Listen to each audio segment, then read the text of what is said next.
छोड़ी डीजे वाला साथ बैठ के लगे डीजे वाला से तू फंस के लगे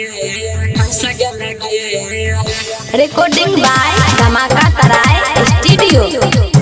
छोड़ी डीजे वाला साथ बैठ के लगे फंस के लगे music by DJ Umesh Shukipur बाजार। छोड़ी डीजे वाला से तू फंस के लगे होटलाली किन कर देलियो गंदाली किन कर देलियो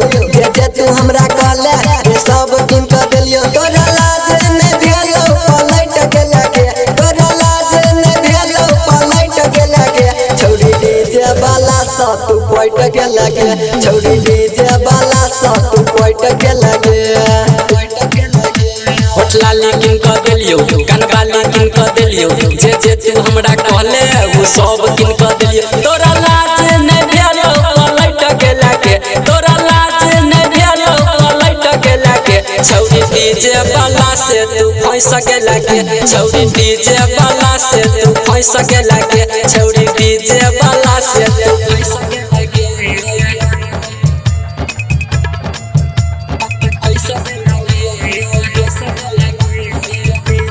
music by DJ Umesh Shukipur बाजार।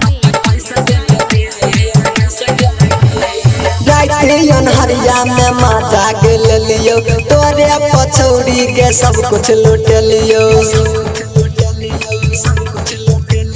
राइटियन हरिया में माजा के ले लियो तोरे पछौड़ी के सब कुछ लूट लियो भाई सतोरा के मारे हम खेली भाई सतोरा हम मारे के खेली तोरे चक्कर में हम घर से भगेली तोरे चक्कर में हम घर से भगेली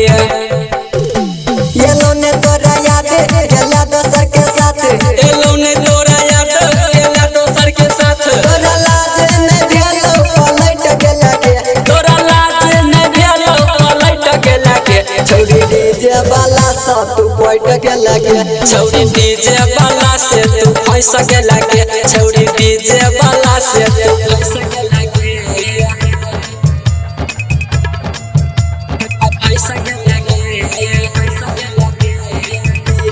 music by DJ Umesh Shukipur बाजार। हमरा में कथी देखला तू कम गेला के छोड़ी डीजे वाला के संग हमरा में कथी तू देखला के कम गेला के छौरी डीजे वाला के संग सरवन अमित भंडा जे फरत सरवन अमित भंडा जे फरत डीजे उमेश के सेहो ने छोड़त डीजे उमेश के सोहो ने छोड़त